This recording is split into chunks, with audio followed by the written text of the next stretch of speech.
Hi friends, welcome back to my channel. మేము మల్లూరు హేమాచల లక్ష్మీ నరసింహస్వామి సన్నిధానానికి వెళ్తున్నామండి. మేము కొత్తగూడెం ఫంక్షన్‌కని వెళ్ళామనమాట. మా ఫ్రెండ్ వాళ్ళ ఇంట్లో ఫంక్షను. ఆ ఫంక్షన్ చూసుకుని భద్రాచలం వెళ్ళి రాముల వారి దర్శనం చేసుకుని, ఇప్పుడు మల్లూరు బయలుదేరామండి. అంటే అక్కడ దగ్గరే అన్నారనమాట మల్లూరు. హేమాచలం అంటే అడవిలో ఉంటుందండి ఇదంతా కూడా. దారంతా కూడా చక్కగా అడవిలాగా పచ్చని చెట్లతో ఉంటుందనమాట. చాలా మంచి విశేషమైన క్షేత్రం అండి ఈ మల్లూరు. తప్పనిసరిగా అందరూ చూడవలసిన క్షేత్రం అనమాట. మేము వెళ్తూ ఉండగానే మా ఫ్రెండ్ అన్నారండి, "మనం భద్రాచలం వెళ్తున్నాం గదా! అక్కడికి దగ్గరలోనే మల్లూరండి నరసింహస్వామి క్షేత్రం నేను చూశాను. అయితే ఇక్కడ చాలా విశేషాలున్నాయనమాట. ఆ విశేషాలు మనం తెలుసుకోవచ్చండి వెళ్తే" అని ఆవిడ కొన్ని చెప్పారనమాట. ఆవిడ చెప్పినవి నేను మీకు చెప్తాను. అలాగే గుడిలోకెళ్ళిన తర్వాత పూజారి గారు కూడా ఆ క్షేత్ర మహిమని, తర్వాత ఆ స్వామివారి గురించి అన్ని వివరాలు చెప్పారండి. అవన్నీ నేను తెలుసుకున్నవి మీకు తెలియజేస్తున్నానండి. అయితే ఈ మల్లూరు ఇలా ఉంటుందండి. చక్కగా దారంతా పచ్చగా అనమాట. భలే ఉంటుందండి వెళ్తూ ఉంటే. ఇది భద్రాచలానికి 90 కిలోమీటర్ల దూరంలో ఉందండి. మనం ఏదైనా ఆటోలో అలాంటివి మాట్లాడుకుని వెళ్ళొచ్చు. లేదు ఓన్ వెహికల్ ఉంటే ఇక చక్కగా వెళ్ళిపోవచ్చు. లేదంటే ఇక్కడి నుంచి భద్రాచలం నుంచి ఏటూరు నాగారం వెళ్ళి అటునుంచి కానీ, వరంగల్ నుంచి కానీ వెళ్తారటండి. అయితే ఈ క్షేత్రంలో స్వామి మానవ శరీరంలాగా మెత్తగా ఉంటారటండి. ఛాతీ మీద కూడా రోమాలుంటాయి అని చెప్తారనమాట. స్వామివారి విగ్రహం 9 అడుగుల 4 అంగుళాల పొడవుతో ఉంటుందండి. అయితే పూజారి గారు మాకు చూపించలేదండి ఫస్ట్. ఎందుకంటే శనాదివారాల్లో మాత్రమే విశ్వరూప దర్శనం ఉంటుందండి. స్వామివారికి తిలతైలాభిషేకం చేస్తారు. అప్పుడు మాత్రమే చూపిస్తాము. విడిగా మేమైతే చూపించము అని అన్నారనమాట. ఇక ఎంత ఆవేదన అయిపోయిందండి నాకైతే. నేను అక్కడ కూర్చున్న అబ్బాయిని అడిగాననమాట. పూజారి గారు కాకుండా వేరే అబ్బాయి మనకి అర్చనకి వాటికి రసీదులు రాస్తాడు. ఆ అబ్బాయినైతే, "నాయనా మేము మచిలీపట్నం నుంచి వచ్చాము. ఒక్కసారి అలా చూపించండి. స్వామివారి ప్రత్యేకత తెలుసుకుందామని మేము వచ్చామండి. స్వామిని అలా ఒకసారి" అంటే మనం ముట్టుకోవడం కాదులెండి. పూజారి గారే చూపిస్తారు. "అలా ఒకసారి చూపించండి" అని అంటే ఎంతో బ్రతిమాలిన మీదట వాళ్ళు ఒప్పుకున్నారనమాట. ఇక ఎంత ఆనందం వేసిందోనండి. అయితే స్వామివారి గురించి కథ చెప్పారండి పూజారి గారు. నేను అదే చెప్తాను మీకు. పూర్వం శాతవాహన కాలంలో అంటే రెండో శతాబ్దంలో దీపకర్ణి అనే మహారాజు ఆయనకి స్వప్నంలో కనిపించారటండి స్వామివారు. స్వప్నంలో కనిపించి, "నేను ఈ కొండ మీద ఉన్నాను. ఈ హేమాచలం కొండ అండి. ఈ కొండ అయితే అర్ధచంద్రాకారంలో ఉంటుందండి. హేమ హిమకరుడు అంటే చంద్రుడు, అచలం అంటే కొండ కదండి. అందుకని ఈ కొండకి హేమాచలం అనే పేరు వచ్చిందనమాట. ఈ కొండలోనే ఉన్నాను. మీరు వెతకండి నన్ను" అని చెప్పారటండి. చెప్తే అప్పుడు ఆయన భటులను తీసుకొచ్చి ఇక్కడ వెతుకుతూ ఉండగా, అంటే అదంతా కొండనంతా తవ్వారటండి. తవ్వినప్పుడు ఒక దగ్గర ఒక ఆర్తనాదం, అంటే గట్టిగా బాధతో అరిచినట్లు వినిపించిందటండి. వినిపిస్తే అక్కడ చూస్తే అక్కడ స్వామివారు ఉన్నారనమాట. అయితే ఆయనకి పలుగు దెబ్బ తగిలిందండి నాభి దగ్గర. తగిలేసరికి అక్కడ రక్తం కూడా వస్తూ ఉందనమాట. వస్తుంటే ఆయన అలా అరుస్తూనే ఉన్నారటండి బాధతో. అప్పుడు ఈ స్వామివారిని ఇక్కడే ప్రతిష్ఠించమని అడగగా అక్కడే ప్రతిష్ఠించారటండి.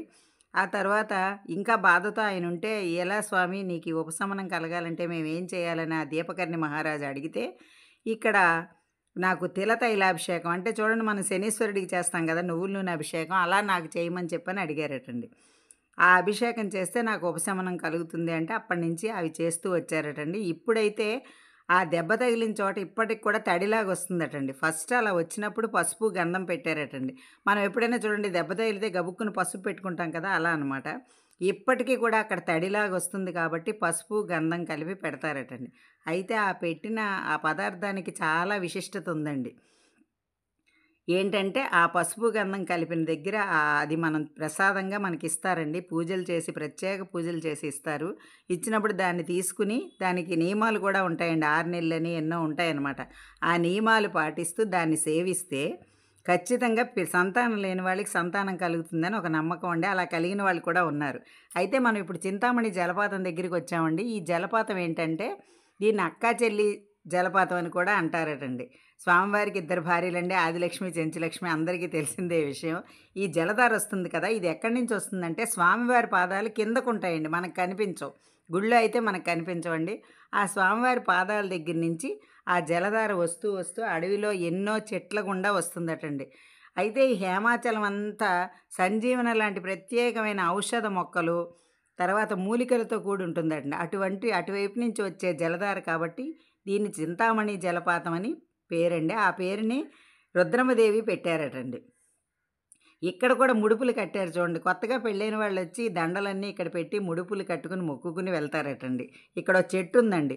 పంచవృక్షం అని ఉందనమాట. 5 రకాల చెట్లు కలిసి ఉంటాయటండి. ఇదిగోండి ఈ జలపాతం అనమాట.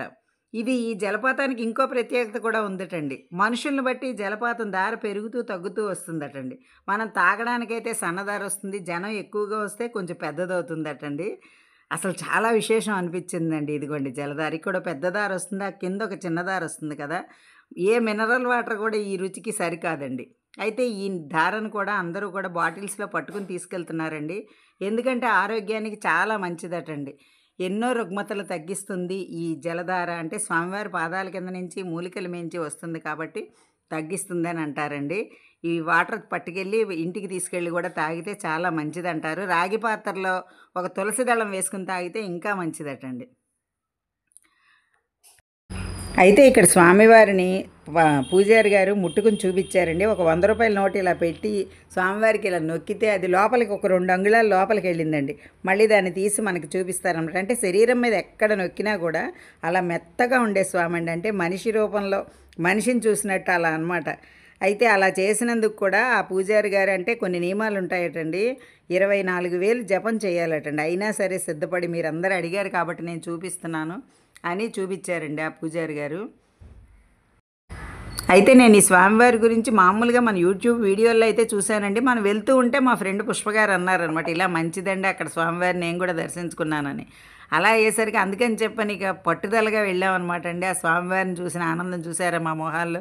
ఎంత దర్శనం అంటేనండి నిజంగా అటువంటి క్షేత్రాలు. అందులో ఇది ప్రత్యేకంగా నవనారసింహ క్షేత్రాలు అంటారు కదండి, అందులో ఒక క్షేత్రం అనమాట అండి ఇది. అందుకని చాలా ప్రత్యేకమైనది. ఇక్కడ క్షేత్రపాలకుడు ఆంజనేయ స్వామి అండి. అయితే ఈ హేమాచలం కొండ మీద ఎన్నో ఔషధులు కలిగిన మొక్కలు ఉంటాయి కదండి. అందుకని ఈ కొండ మీద అయితే ఒక్క మొక్కను కూడా ఎవ్వరు కూడా ముట్టుకోరండి. ఎవ్వరు కూడా తీసేయరనమాట. కొండల మీద కొట్టేస్తున్నారు చూసారు ఇప్పుడు. అయితే అలా కూడా ఇక్కడ జరగదటండి.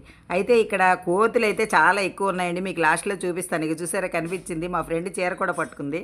చాలా ఎక్కువ ఉంటాయండి. అందుకని ఏమీ దొరకట్లేదు ఇక్కడ. తినుబండారాలు ఇవి ఏమీ లేవు. కానీ భోజనం ఉంటుందండి. 12:30కి భోజనం పెడతారటండి. మాకైతే టైం అయిపోతుంది బస్సు, కానీ మేము ఆ ప్రసాదం అయితే తినలేదు. కానీ స్వామివారిని అయితే మనసారా దర్శించుకున్నామండి. ఎవరైనా సరే తప్పకుండా దర్శించుకోవాల్సిన మహా గొప్ప క్షేత్రం అని చెప్పొచ్చండి. ఎందుకంటే మనిషి రూపంలో అని కనిపించేదంటే అసలు చాలా విశేషం కదండి. మల్లూరు అయితే ఇది భద్రాచలానికి అయితే దగ్గరండి. వరంగల్ నుంచి కూడా వెళ్ళొచ్చటండి. అసలు వెళ్ళాలనుకుంటే మనకి దూరంతో సంబంధం ఏమని చెప్పండి. చాలా గొప్ప క్షేత్రం. అక్కడికి వెళ్ళేవాళ్ళు శనివారాల్లో వెళ్తే మంచిదండి. ఎందుకంటే విశ్వరూప దర్శనం అని ఆ రోజు తిలతైలాభిషేకం చేస్తారు. మనకి ఇలా స్వామిని ముట్టుకుని చూపిస్తారు కాబట్టి. అందుకని ఎవరైనా వెళ్ళేవాళ్ళు ఉంటే శనివారాల్లో వెళ్ళండి. మాకు తెలియక మేము మంగళవారం వెళ్ళామండి. అందుకనే బ్రతిమాలేమో, ఆవేదన చెందాము, స్వామివారిని చూస్తామో లేమో అనుకున్నామండి. అంటే చూపిస్తారండి, కాకపోతే ఇలా నొక్కి చూపించడం మనిషి శరీరంలా ఉంటుందని ఇవన్నీ అయితే మనకు తెలియదు అనమాట. అందుకని మేము అడగంగానే చెప్పిన పూజారి గారికి చాలా కృతజ్ఞతలండి. ఎవరికైనా పూజారి గారు ఇంత చక్కగానే వివరిస్తారటండి ఎవరు వెళ్ళినా కూడా. అయితే దర్శనానికి మాత్రం శనివారాల్లో వెళ్ళండి. మీకు ఈ వీడియో నచ్చిందండి? నచ్చితే లైక్ చేయండి, షేర్ చేయండి. మరిన్ని వీడియోస్ కోసం నా ఛానల్ సబ్స్క్రైబ్ చేయండి. Thank you.